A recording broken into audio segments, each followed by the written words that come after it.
Salam alaikum tout le monde. Dans ce podcast, je pars à la rencontre de musulmans et musulmanes ambitieux qui sont des acteurs positifs de changement afin d'apprendre de leurs expériences et inspirer la prochaine génération de Muslim Makers. Qu'est-ce qu'on laisse derrière nous? Est-ce qu'on a vraiment fait la différence dans la vie de quelqu'un, dans la vie, dans la société?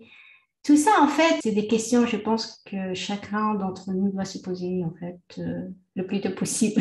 Dans cet épisode, j'ai le plaisir d'accueillir Amal Robet, directeur de recherche dans le domaine de la pharmacogénomique et médecine personnalisée à l'Université américaine de médecine Cornell au Qatar. Amal nous parle de son parcours, ses expériences aux États-Unis, au Canada puis au Qatar, et elle nous décrit à quoi ressemblera probablement la médecine de demain, ainsi que les enjeux éthiques qui y sont liés. Il faut prendre en compte l'âge de la personne, est-ce que la personne a des enfants, les conséquences sur la famille, les cousins, les cousines, les parents, les enfants, est-ce que cette personne veut avoir des enfants plus tard ou pas? Tout ça, en fait, c'est de la stigmatisation sociale. Si ce n'est pas déjà fait, je t'invite à rejoindre les groupes Instagram et Telegram Muslim Makers. Les liens sont en description. Bonne écoute. Salam alaikum wa rahmatullah, Amal. Alaikum salam, bonjour, ça va? Ça va et toi? En général, c'est moi qui demande en premier si ça va. Tu m'as pris. Amal, tu es basé au Qatar. Tu es médecin. Je ne sais pas si c'est trop réducteur de dire médecin. Je ne suis pas médecin, je suis docteur en physiologie pharmaco, D'accord. mais je suis... ouais. Ok. Il y a une différence concrète entre être docteur et médecin? Oui, en fait, je suis docteur en physiologie, mais pas en médecine. D'accord, ok. Bon. Bah, écoute, Amal, pour commencer, je te propose de te présenter rapidement. Ok, Amal, je m'appelle Amal Roubaï, je suis d'origine marocaine. Je suis née au Maroc dans une petite ville qui s'appelle Taza. Il est au nord, la ville elle est au nord-est de Taza. Moi, j'ai grandi au Maroc. Je suis partie en France après avoir eu mon bac. Je suis partie au début au Mans, où j'ai fait l'équivalent de la licence en physiologie. Ensuite, j'ai bougé vers Nantes, où j'ai fait un master de pharmaco et après une thèse de pharmaco sur la mucoviscidose. La mucoviscidose, c'est une maladie rare et génétique qui touche particulièrement ou principalement les voies respiratoires et le système digestif. Donc, en tout, j'ai passé en France à peu près 8 ans. Et après ma thèse, je suis partie aux États-Unis pour 2 ans et demi, 3 ans. J'étais à l'hôpital des enfants de Philadelphie. Après les États-Unis, je suis partie au Canada. Et là, en fait, je me suis installée. Avec mon mari, on s'est installé au Canada, à Montréal. Et donc, c'est là que vraiment j'ai travaillé. Puis à l'hôpital, ce qu'on appelle le CHUM, c'est le centre hospitalier de l'Université de Montréal. Et donc, j'ai eu mes enfants, mes 2 premières filles. Et de Montréal, on est parti en 2012, on est parti au Qatar. Où là, je suis installée au Qatar depuis 2012 avec ma famille. Voilà. Super. Très beau parcours, bravo. Amel, est-ce que tu peux nous parler un peu de ton enfance? À quoi est-ce que tu aspirais à cet âge-là? C'était quoi ton environnement? Moi, comme j'ai dit, j'ai grandi au Maroc et je suis partie en France après mon bac à l'âge de 17 ans, 18 ans. Donc, j'ai passé toute mon enfance au Maroc. Donc, moi, mon père, libraire. Il possède plusieurs librairies et imprimeries au Maroc. Moi, mon amour pour la lecture, je l'ai pris de mon père Lermo. C'est quelqu'un que j'ai vu toujours avec un bouquin dans les mains. Je pense que j'ai jamais vu sans quelque chose dans les mains à lire. Donc, c'est quelque chose qui m'a marqué quand j'étais enfant. Et donc, j'ai passé en fait des heures et des heures dans la librairie de mon père à lire, lire des bouquins. Je veux dire, j'étais un peu précoce. Genre, j'ai fini la collection Khalil Gibran, je sais pas, Najib Mahfoud, Jean-Jacques Rousseau, Voltaire. Je pense à 12 ans, j'avais tout lu. Et, Waouh. et en fait, mon père, Lermont, pour lui, l'éducation, les études pour une femme, c'était ça, en fait, ce qui fait quelque chose qui se négocie pas, en fait. Il fallait finir, fallait faire des études supérieures, il fallait réussir, quoi. Donc, voilà, donc le fait de grandir dans cet environnement, comme j'ai dit, ça fait que c'est un peu ça, ça te donne une ouverture d'esprit, de mental en fait qui te sert après dans la vie. Hein.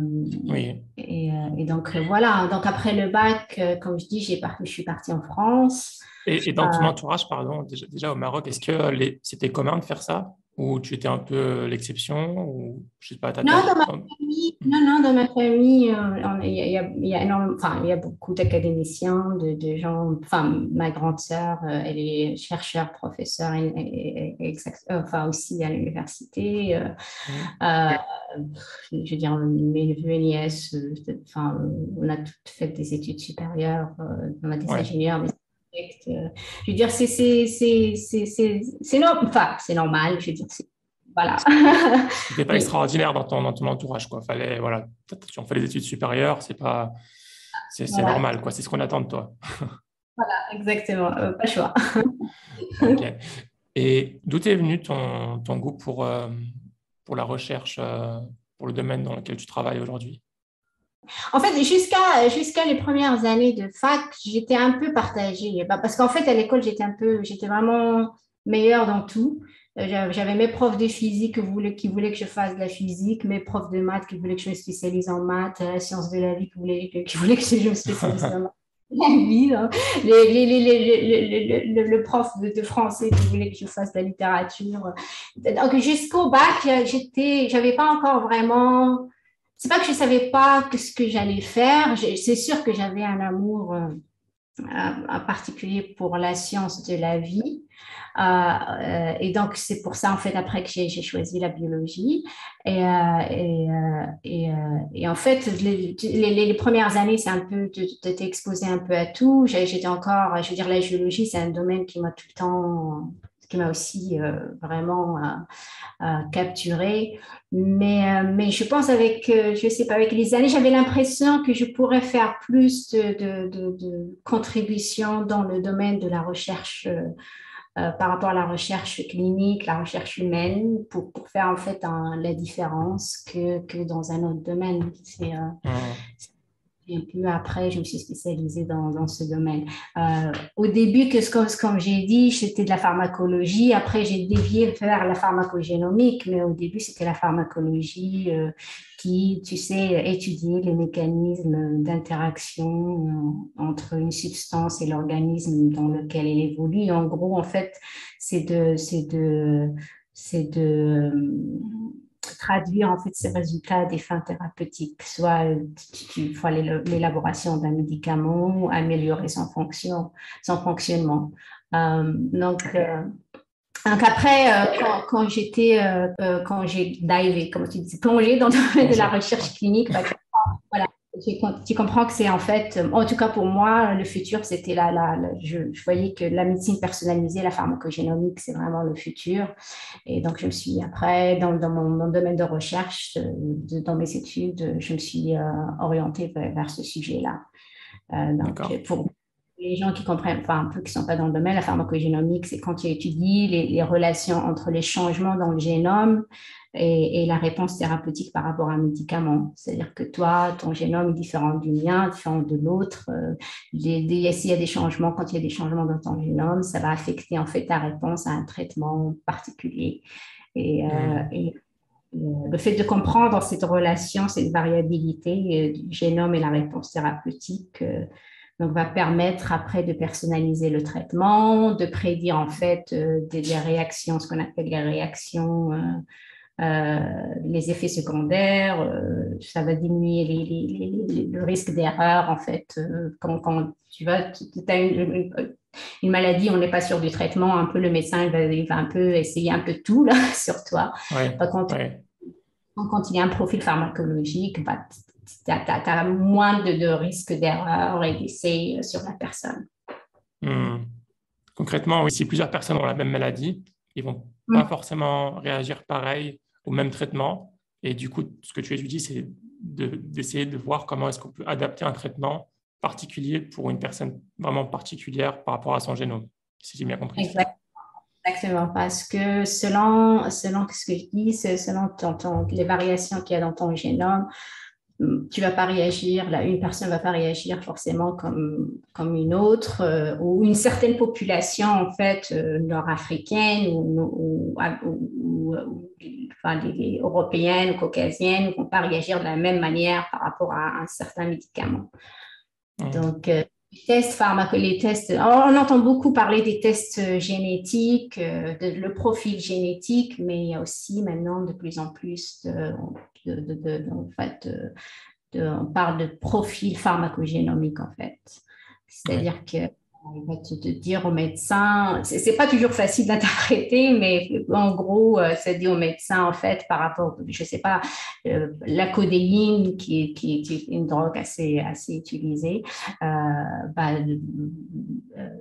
Amal elle est ultra métaboliseur, ce qu'on appelle, c'est-à-dire que elle va, la façon comment je réagis, en fait, à la drogue est différente de toi qui n'a pas assez, en fait, assez d'un marqueur, en fait, sans rentrer dans les détails. Donc, moi, Hmm. peut-être, je vais faire une surréaction, alors que toi, en fait, la codéine ne va pas être assez efficace sur toi. Donc, en fait, si on a le profil pharmacologique de la personne dès le dès le départ, je vais savoir que Amal, il faut que je lui donne moins que toi. Je vais te donner, Hmm. te donner plus. Voilà. Ah, je connais des personnes qui réagissent très mal à la codéine et c'est vrai que le fait de le savoir en amont, c'est quand même plus agréable que de subir Et la codéine, c'est sur le coup. l'exemple, en fait, qu'on prend tout le temps pour, tu sais, ce qu'on appelle, c'est le proof of concept de la pharmacogénomique parce que on comprend, enfin, on a beaucoup de connaissances par rapport au métabolisme de la codéine et c'est vraiment l'exemple qu'on donne aux étudiants et Hmm. quand on explique en fait la pharmacogénomique. Mm. D'accord. Et donc, on sait déjà comment avoir une sorte enfin, de carte d'identité du génome d'une personne. Mhm. Et toi, ce que tu cherches, c'est savoir par rapport à cette carte du génome individuel, comment, quels sont les traitements qui marchent plus ou moins bien pour tel ou tel génome. C'est ça que tu fais comme recherche? Voilà, exactement. Maintenant, on n'a pas le profil pharmacogénomique de toutes les drogues, hein. On a à peu près, on connaît à peu près de.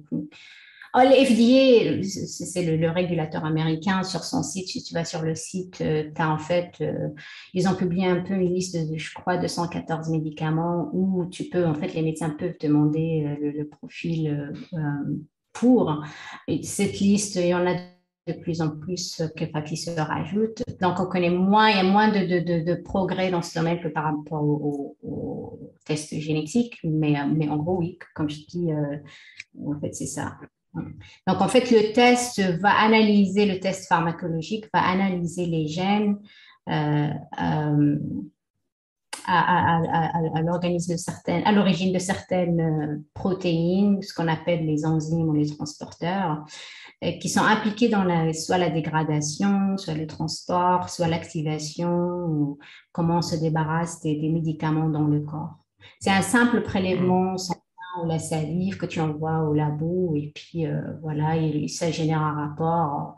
Maintenant, comme je dis, la limitation, c'est que ce rapport, il n'est pas toujours compréhensible au médecin lui-même. Ouais. Euh, et c'est pas, en fait, c'est pas un test, un médicament,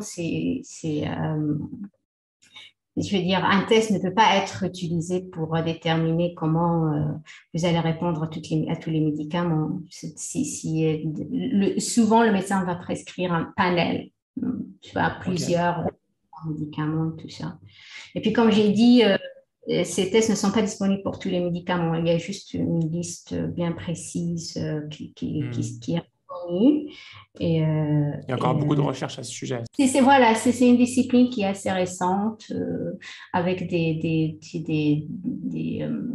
challenges, en fait. Et bientôt, on pourra imaginer du coup les gens venir, enfin, Voilà. comme on nous demande notre groupe sanguin, par exemple, on nous demandera aussi notre profil, je ne sais plus comment tu appelles ça, Le profil génomique, le profil profil génomique. pharmacologique, Mm. ça, c'est vraiment ce que nous, scientifiques ou même certains médecins aimeraient pour le foot et le futur. Tu vas chez le Mm. médecin, il peut en fait sortir ton profil génomique et pharmacogénomique et selon ton profil, il peut dire, OK, cette personne, voilà, elle est sensible à ça, pas à ça. En fait, c'est vraiment personnalisé. C'est ce qu'on appelle personalized medicine. C'est Abdurrahman, c'est ce qui va marcher avec lui. Amal, c'est ce qui marche avec elle. Ex-Landa, tout ça. On n'est pas encore là, Mm. mais actuellement, je pense que dans un futur très proche, hein, c'est vu comment la discipline évolue à une vitesse grand V. Est-ce qu'il y a des hôpitaux, des pays qui utilisent déjà ça Il y a des guidance internationales. Déjà, les États-Unis, en France, bah, ici, c'est très régulé. Hein. Je dirais, il y a de la régulation. Il y a des lois qui gèrent en fait ce genre de tests. Quand est-ce qu'il faut les faire, comment les interpréter, qui doit les interpréter, tout ça. C'est pas toi. Donc, chez toi, tu vas prendre un bout de salive ou un bout de sang et tu l'enlèves au labo et c'est fait.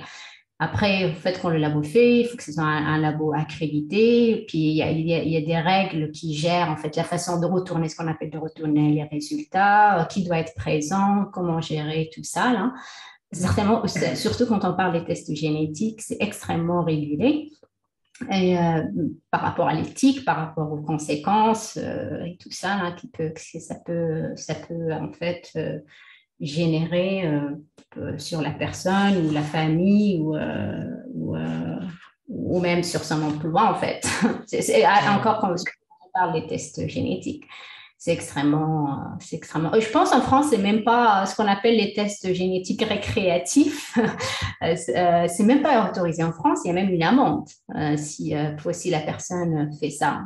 Aux États-Unis, c'est beaucoup plus libéral, hein, je veux dire, mais dans les dernières années, le FDA, en fait, le régulateur, c'est un peu réveillé et puis il a dit, bon, c'est du n'importe quoi, il faut réguler tout ça. Là.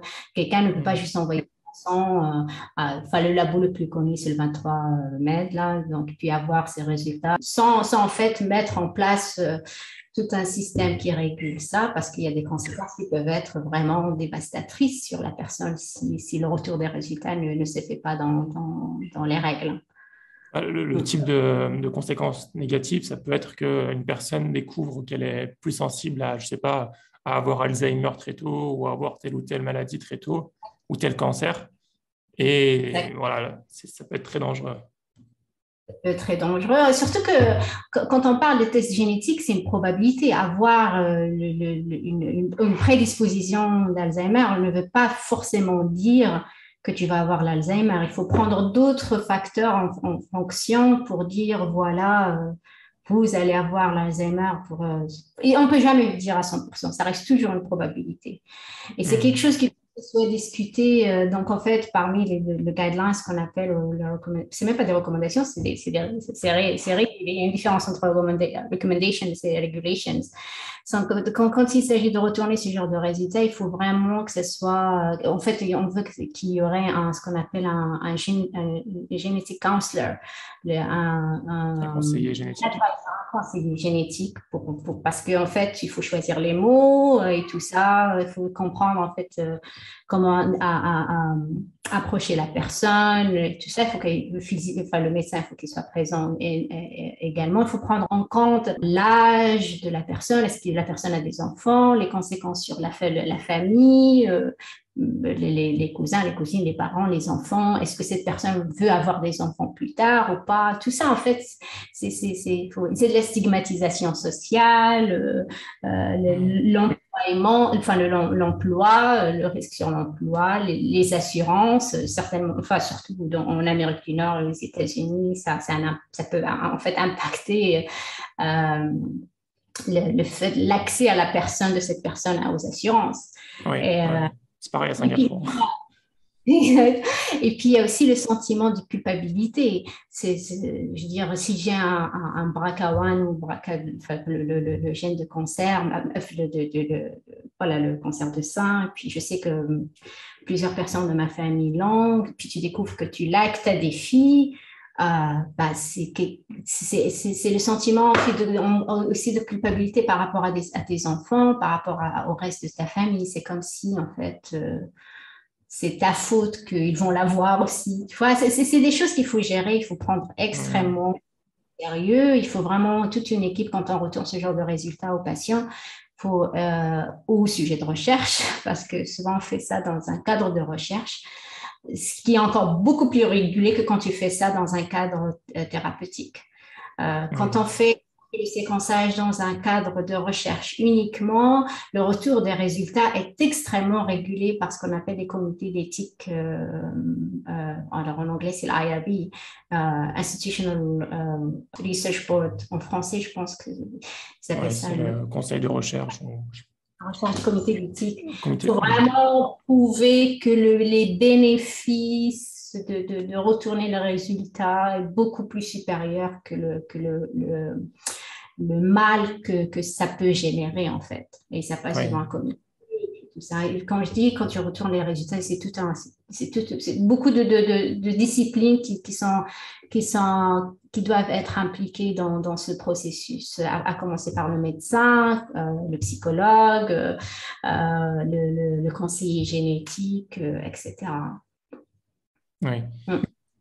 Ouais, c'est clair que il y a tellement de questions qui sont liées à ça. On peut facilement imaginer des milliers de dérives. Ça doit être assez compliqué à gérer. Et toi, tu participes aussi à ces comités éthiques?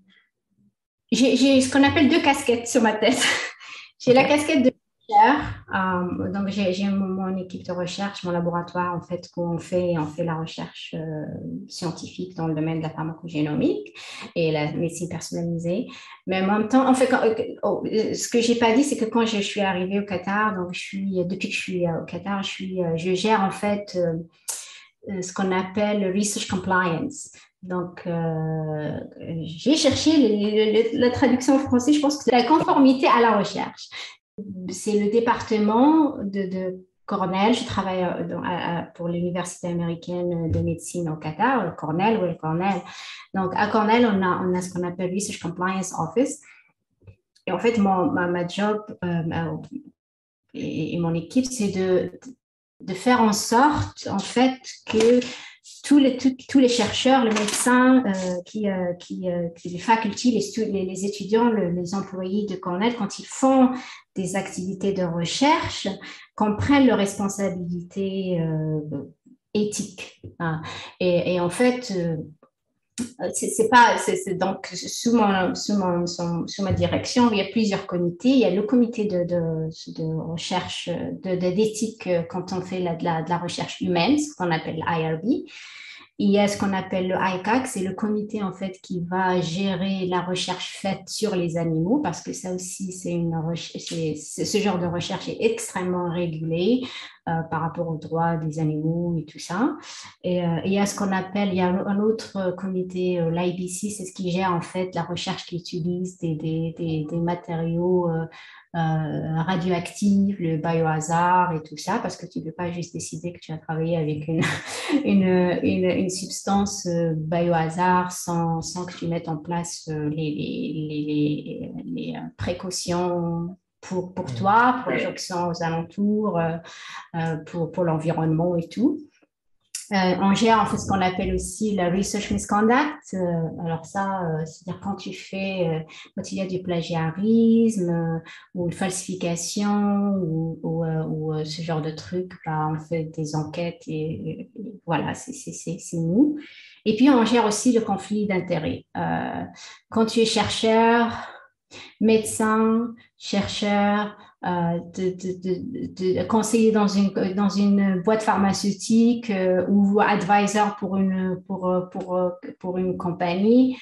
C'est des conflits en fait qu'il faut gérer quand tu fais de la recherche parce que tu peux pas travailler par exemple sur une drogue ou faire une étude de recherche sur une drogue pour une compagnie pharmaceutique lambda, alors que tu es payé par cette compagnie pour faire, je sais pas, être speaker ou advisor ou ton fils a des stocks là-bas. Enfin, ce genre de conflit, en fait, on le gère dans mon équipe aussi. Donc, Ouais. oui, si c'est pour répondre à ta question, je suis exposée au comité d'éthique parce que, comme je dis, il y a aucune recherche à Cornell euh, qui, euh, qui touche soit les humains, soit les animaux, soit les biohazards, qui peut se faire en fait, qui va prendre place sans en fait passer par mon équipe ou les comités qu'on gère et il faut d'abord qu'elle soit approuvée par nous en fait avant que la personne ou le chercheur ou le médecin commence ce genre d'études. Ouais, c'est hyper intéressant. C'est tellement en recherche de pointe comme ça que j'imagine qu'il n'y a pas spécialement dans l'islam des comités aussi de recherche par rapport à ça, les comités éthiques sur lesquels tu peux te référer. En termes de religion, islam, je ne suis pas une experte, mais ce que je sais personnellement, c'est qu'il y a un gros décalage entre le progrès scientifique, Hmm. ce qu'on peut faire. Est-ce que, en fait, ce genre de comité islamique, je ne sais pas quoi, qui sont en fait souvent faits de gens de religion qui connaissent rien à la science et qui ont tendance à dire non très facilement. Ouais. Euh, Plus par c'est- précaution que par connaissance du sujet. Ouais, je ne sais pas si c'est par précaution, par ignorance ou par, je ne sais pas, je veux dire, quand, te fait, quand tu as un comité qui va discuter, quand tu décides de mettre en place un comité qui va discuter d'une polémique, bah, la façon comment tu construis ton comité, tu essaies de le faire aussi d'une façon aussi variable que possible. Hmm. Donc, normalement, tu dois inviter des gens de spécialité, les écouter. Ça a été fait, je crois, dans les années 80. Vraiment, dans les années, je pense, oui, 80, je ne sais pas, au Koweït ou en Arabie Saoudite, quelque chose comme ça. Mais depuis, j'ai pas l'impression, j'ai pas entendu qu'il y a eu. Ils ont en fait sorti un document qui est un peu l'équivalent de ce qu'on appelle le rapport de Belmont. C'est ce qu'on utilise nous dans la recherche, dans l'éthique.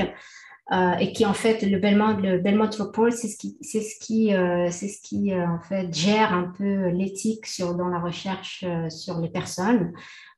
Comment en fait c'est quoi le principe de consentement, c'est quoi le principe de justice, c'est quoi le principe de bienfaisance. En fait, je crois qu'ils ont sorti un rapport qui est équivalent au Belmont Report, mais depuis, je pense pas que ça a été révisé, alors que depuis les années 80, la science a fait Ouais. un bond énorme. Faut que tu parles justement la pharmacologie, la génétique en général, l'application de la génétique dans la clinique, les cellules souches. Il y a un grand écart entre les deux mondes, Ouais, malheureusement. malheureusement. Et, en fait, ça serait vraiment. En fait, moi, j'avais une étude, enfin une étudiante, c'était une technicienne au laboratoire d'origine syrienne. Et elle a essayé de faire un master, en fait, donc elle était scientifique de formation, et puis elle a essayé de faire un master dans Sharia ou quelque chose comme ça. Et son sujet de thèse de master était justement de comparer les deux mondes. J'ai pas l'impression que Enfin, j'ai lu après sa thèse, je sais pas si c'était par peur de toucher quelque chose qui est sensible, mais j'ai trouvé que son analyse était encore superficielle. On a encore vraiment besoin de gens scientifiques, ou le contraire, en fait, qui puissent en fait porter les deux casquettes. Ça, je ne pense pas qu'on a encore dans le domaine. C'est vrai que dans ce monde où on vit dans un monde où en fait il y a une hyper spécialisation dans tous les domaines. Du coup, j'imagine que ça doit être compliqué de suivre la cadence dans plusieurs domaines à la fois, en termes de religion et en termes de scientifique. Mais j'imagine qu'il peut y avoir un juste milieu, comme tu dis, créer des comités avec des personnes expérimentées dans plusieurs domaines pour un peu avoir l'avis de tout le monde. Ce serait déjà un premier pas, j'imagine. Exactement. C'est juste ouvrir en fait ce channel de communication entre les deux mondes. Ça serait et de s'entendre sans préjugés. Je pense que c'est très important parce que je pense qu'il y a beaucoup de préjugés dans les deux camps, en fait. Ouais. Moi, je suis scientifique, cartésienne. Toi, tu me parles de religion.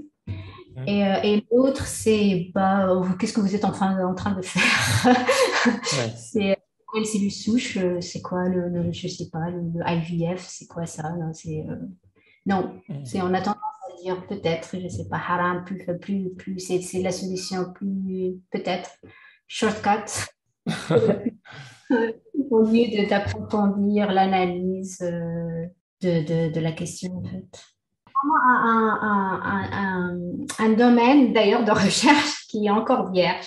Parce que même quand tu tapes et tu essaies de trouver des articles et tout ça, là, dans le domaine, bah, tu ne trouves pas grand-chose. Il n'y a pas grand-chose. Ouais. Du coup, Amal, pour revenir un peu sur ton parcours, donc là, tu as un poste, on va pas se le cacher, qui est assez prestigieux quand même, directeur de recherche, donc tu gères une équipe, tu gères plusieurs Mhm. projets. Comment est-ce que tu en es arrivé là? Donc, tu as fait tes études en France, enfin tes études après le bac jusqu'au Mhm. doctorat, puis tu as fait un post-doc, donc les études Oui, après le doctorat aux États-Unis, puis juste exact. après, tu es allé au Canada, si j'ai bien compris. Mhm. Mhm. Ça a été quoi après ton post-doc? Qu'est-ce qui t'a amené à atteindre ce poste-là? Alors, je vais retourner un peu en arrière en France. Mon expérience en France euh, était génial, hein, je veux dire. Mais maintenant, comment tu fais la recherche en France, c'est très différent de la recherche aux États-Unis. Quand je me suis installée aux États-Unis, c'était le jour et la nuit. En tout cas pour moi, c'est personnel encore, là. Et, c'est complètement différent. Les États-Unis encouragent l'innovation, la proactivité. Quand tu compares avec le système de recherche français, qui est plus administratif, bureaucratique. Les études sont plutôt, enfin les recherches sont plutôt dans la majorité financées par l'État. Donc il y a une certaine sécurité par rapport aux emplois, par rapport, bah, j'ai pas vraiment besoin de faire l'effort parce qu'à la fin, je vais quand même avoir euh, tu sais, de l'argent de l'INSERM ou whatever. Donc, je peux passer la journée sur mon terrain de golf, pas besoin de produire parce qu'à la fin, l'État va injecter l'argent. D'accord. Aux États-Unis, ça se passe pas comme ça. Aux États-Unis, c'est toi. Il faut courir sur les fonds pour en fait avoir des fonds de recherche. Comment tu as des fonds de recherche? Bah, c'est grâce à ta productivité. C'est les publications, c'est les résultats que tu montres, c'est comment tu es différent par rapport aux 100 000 autres applications qu'on a reçues. Donc, ça génère en fait un esprit pas seulement de compétitivité, mais aussi d'innovation.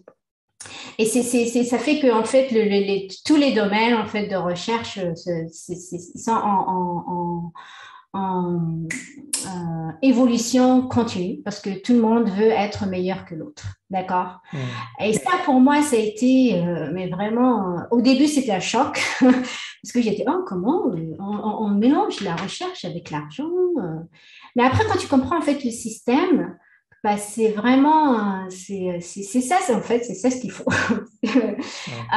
Et, Ça tire vers le haut, la voilà, recherche.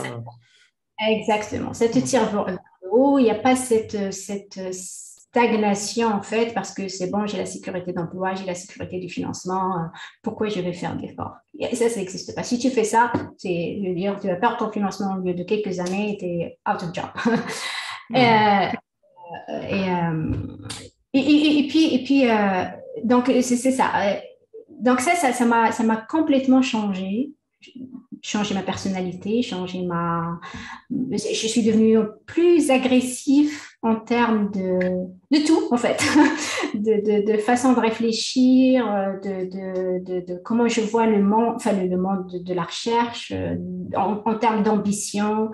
Ça te pousse aussi, en fait, à élargir ton horizon et te dire pourquoi pas. Il n'y a rien, il n'y a plus de limite pour toi. Et en fait, c'est vraiment désactiver ou activer, je ne sais pas, des choses en moi, en ma personnalité que je ne savais pas qu'elle était capable de faire. Et donc, ça s'est manifesté comment?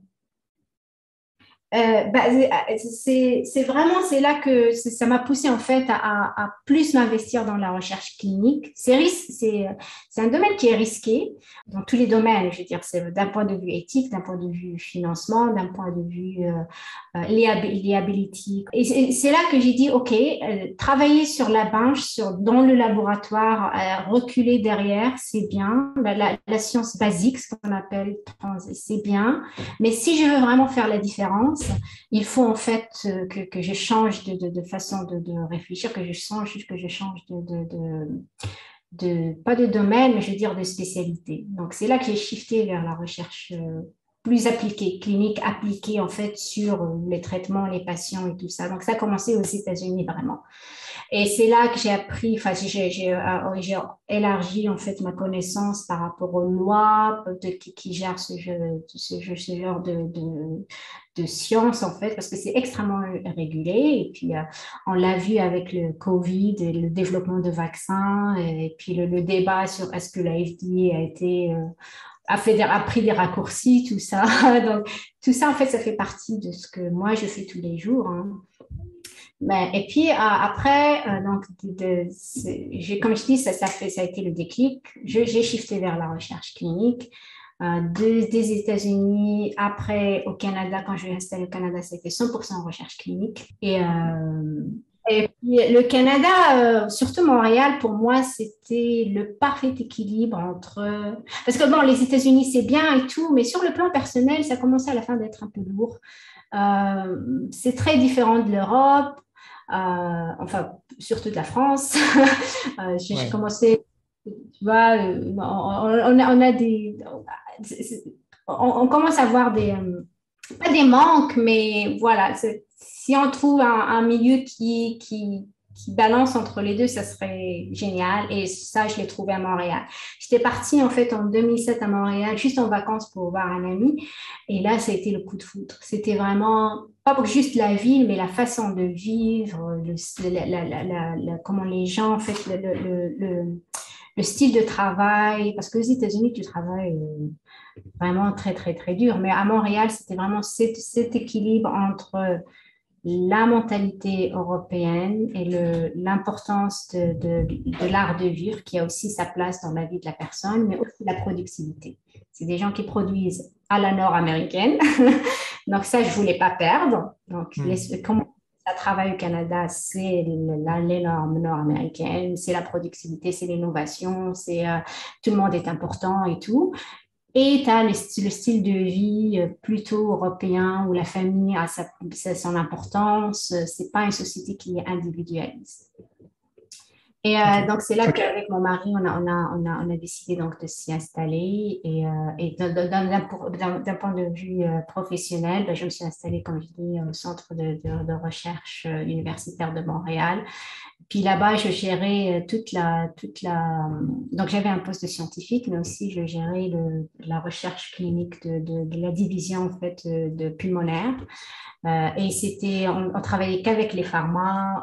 J'avais la chance de faire partie partie du processus de développement de plein de drogues dans le domaine pulmonaire, l'asthme, l'emphysème pulmonaire et plein de trucs. Et ça a été vraiment, c'était 6, 7 années géniales d'un point de vue professionnel et personnel. Et, euh, et à un moment, en fait, quand tu commences à voir tes enfants, là, ton fonctionnement change. Et puis, tu cherches un autre type d'environnement, plus sécuritaire, un petit peu plus conservateur.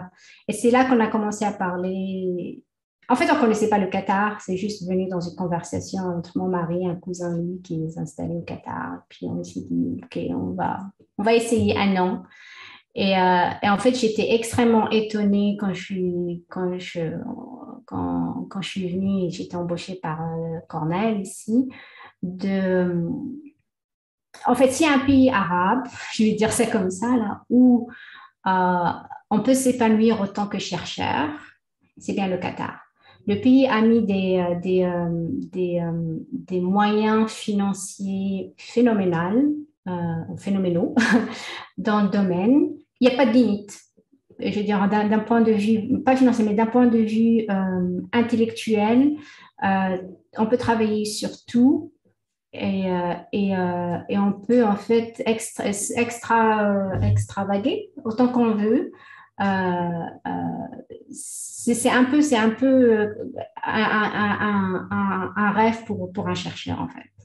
Et vu que il y avait le pays avait quand même, à cause en fait de la particularité de la population qatari, il y a beaucoup de mariages consanguins. Donc la génétique avait beaucoup enfin, le pays s'intéressait beaucoup à la génétique. Bah, ça a été en fait l'endroit idéal pour moi après pour agrandir mes études et mon chemin de recherche. Et puis, j'ai toujours gardé l'autre côté éthique. Comme je dis, j'ai deux fonctions. J'ai la fonction de chercheur, mais j'ai la fonction aussi de compliance. Et le fait de faire les deux, c'est extraordinaire. Ouais. Ça a l'air en tout cas hyper intéressant. Et bravo pour le parcours, c'est vraiment passionnant. Et tu disais, juste par curiosité, parce que les pays comme le Qatar, le Canada, les États-Unis, c'est des pays qui sont très regardés même depuis la France ou de l'Europe. En termes de la vie de manière générale, tu disais que vous cherchiez un pays plus conservateur. Il y avait des problèmes particuliers au Canada. En fait, je dirais un pays plus sécuritaire pour les enfants, avec des valeurs qui ressemblaient aux valeurs où on a grandi, en fait. Pour la mettre comme ça, en fait. Et j'ai dit, voilà, t'as pas envie que tes enfants voient des choses que tu as du mal à leur expliquer plus tard. Voilà. Donc, on cherchait un environnement sécuritaire, comme je dis, pour commencer. Et ici, je crois que ça a été c'est vraiment le pays le plus sécuritaire du monde. Tu peux garder ta voiture, la porte, enfin, de chez toi, la porte ouverte, tes enfants. Enfin, tu sais qu'il n'y a rien qui va arriver. Enfin, alhamdoulilah. Et puis, en fait, c'est un pays qui est conservateur, mais ouvert en même temps. M'installer, par exemple, pour être honnête, j'en ai eu l'occasion de s'installer en Arabie Saoudite il y a 6 ans. C'était pour moi un non-non. Même pas. Le Qatar, c'est vraiment, je trouve que c'est une belle balance entre l'ouverture sur le monde et en même temps leur côté conservateur. On n'oblige rien sur personne, mais dans une limite. Il faut quand même vivre dans le respect de la culture locale et les coutumes en fait locales qui ressemblent beaucoup à à ce qu'on a vécu au Maroc, à la façon comme on a été élevé au Maroc, mais en même temps c'est un pays qui est hyper développé, très propre. Le fait que c'est la communauté patrie est énorme. En fait, à 85% des habitants du Qatar sont des expatriés. Ben, ça expose en fait les enfants à beaucoup de cultures énormément. Je veux dire, dans la classe de ma fille, ils sont, je pense, 19 enfants ou 17 avec autant de nationalités. Je veux dire, s'ils sont 19, tu vas trouver 17 nationalités, 17 origines Mhm. différentes. Pour un enfant, c'est extraordinaire. C'est hyper Pour son enrichissant, ouais. bah, je pense que tu es à Singapour, c'est à peu près la même chose, Ouais, c'est, ça ressemble. et c'est dans le respect. C'est ça le truc. On ne t'oblige pas à changer pour ressembler à la personne qui est à côté ou à changer ton prénom, quoi que ce soit. Là. On C'est sait ce clair. qu'on est. Donc, on se respecte. Je veux dire, tout se fait dans le respect autant que as long as tu sais, tu respectes aussi la culture locale. Ok. Et donc là, ça fait 10 ans qu'on est là, on est amis. Certainement qu'on va retourner au Canada, parce qu'après tout, le Canada, c'est chez nous, notre maison, elle est là-bas, tout. Mais comme, pas maintenant. D'accord. Ok, bah écoute, merci pour le partage. Amal, on arrive bientôt à la fin du podcast. Est-ce que tu as une leçon de vie à partager, quelque chose que tu as appris dans ta vie, par ton expérience, que tu peux partager aux auditeurs? Hmm. On apprend tous les jours. Hein. Tu sais, moi, j'ai grandi, je suis la plus jeune de mes frères et sœurs, très protégée chez mes parents, pas très exposée quand j'étais petite. Donc, un jour, je me suis retrouvée toute seule en France. Bah, depuis le premier jour en France, je n'arrête pas d'apprendre. Je pense que chaque jour a été une leçon de vie pour moi. Le fait que j'étais hyper protégée par mes parents et puis d'un seul coup, tu découvres qu'en fait, c'est pas toujours rose. Les gens sont pas toujours ce qu'ils prétendent d'être. Euh, ça te change. Et puis, comme je dis, chaque jour, c'est une leçon de vie. Le Covid, ça nous a énormément changé, je pense, à l'intérieur de nous. Moi, malheureusement, j'ai perdu mon père pendant cette pandémie, pas à cause du Covid, à cause d'autre chose, mais j'ai pas eu la chance d'aller le voir et de lui dire au revoir avant. Euh, on entend parler de la mort, enfin, j'ai perdu enfin, des cousins, des oncles, des tantes.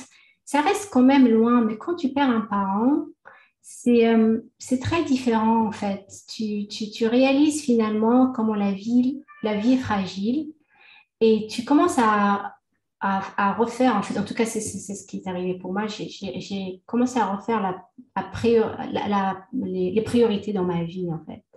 Mon Hmm. père, il avait 97 ans, machallah, Ali, il avait une vie, il avait trois générations, ses enfants, ses petits-enfants, ses arrière-petits-enfants. Mais dans ma tête, je dis, le moment où, tu vois, son âme est sortie de lui, je serais curieuse de savoir à quoi on pense à ce moment-là. Tu peux vivre 90 ans, 100 ans, 200 ans, avoir une vie aussi pleine que mon père l'a eu ou même plus, mais c'est que ça reste quand même court. Ouais. Donc, pourquoi enfin, ne pas en fait profiter de la vie, de chaque instant, de chaque membre de ta famille pleinement et arrêter en fait de donner de l'importance à des futilités. Et puis, on se demande aussi qu'est-ce qu'on laisse derrière nous. Est-ce qu'on a vraiment fait la différence dans la vie de quelqu'un, dans la vie, dans la société? Tout ça, en fait, c'est des questions, je pense, que chacun d'entre nous doit se poser, en fait, le plus tôt possible. Ouais. Ouais. Qu'est-ce qu'on souhaite laisser derrière nous? C'est une question à laquelle tu as la réponse, toi? Est-ce que tu souhaites laisser derrière toi? Si je suis capable de laisser des enfants qui sont utiles à la société, je pense que ça serait une bonne contribution, en fait, de ma part. Le monde est devenu tellement fou. On entend des choses, on voit des choses tous les jours, tu te demandes quel genre de société mes enfants vont grandir. Moi, mes enfants sont encore jeunes. Alors, si on peut leur laisser en fait les outils, les armes nécessaires pour qu'ils puissent en fait survivre tous ces changements qui sont en train de se faire dans le monde, et c'est à vitesse grand V par rapport à à notre génération, toutes les générations qui sont entre nous. Je pense qu'on vit quand même des temps qui sont assez particuliers. Donc, si on peut leur laisser les armes nécessaires pour survivre à tout ça et pour faire le changement, pour être capable de faire le changement et de faire la différence, ça serait un bon héritage pour moi. J'en serais satisfaite. Ok. Euh, Amel, est-ce que tu as des routines que tu suis régulièrement, tous les jours peut-être, qui t'aident à progresser? La méditation, vraiment, vers 4 heures, 5 heures du matin, après la prière du matin, ben, enfin, peut-être pas tous les jours, mais quand je peux, si j'ai le temps, je me garde une quinzaine de minutes, vingtaine de minutes pour penser au jour d'avant et le jour qui vient et ce que je peux faire de différent pour que ça soit meilleur. D'accord, Rafik. Est-ce que tu as un ou plusieurs livres qui t'ont marqué, toi, à travers toutes tes lectures, que tu souhaiterais recommander? J'en ai plusieurs. Il y a beaucoup de livres qui m'ont marqué. Mais Mhm. si je dois choisir, je dirais peut-être Le Prophète de Khalil Gibran. Mhm. C'est c'est En fait, je ne sais pas si tu connais le livre, mais en Non. fait, enfin, le livre se passe dans une ville imaginaire d'Orfalaise, certainement quelque part au Liban, parce que Gibran était libanais, où un monsieur, en fait, un vieux monsieur, Mustapha, euh, c'est un homme sage qui s'apprend en fait à prendre la mer. Et donc, en fait, il va se réunir une dernière fois avec les villageois qui vont lui poser des questions parce qu'ils pensent qu'ils ne vont pas le revoir. Et puis lui, il pense qu'il ne va pas retourner. Il pose des questions sur plein de choses dans la vie. La mort, la vie, l'amour, tout. Et puis lui, il répond. Enfin, c'est pas vraiment des réponses. Je pense pas qu'on trouve des réponses dans ce livre. À la fin, en fait, ça te pousse à réfléchir toi-même à ce genre de questions.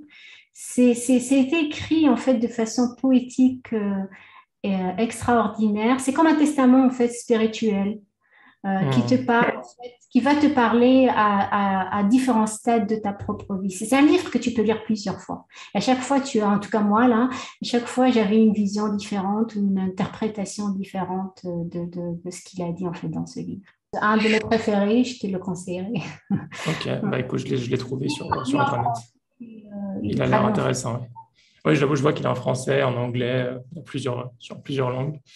Il a 81. Il a été écrit il y a 80 années. Euh, Oui, je pense que je l'ai lu dans les années 90. J'étais au collège quand je l'ai hmm. Il a l'air hyper intéressant. Bah, écoute, je le mettrai dans ma lu. reading list.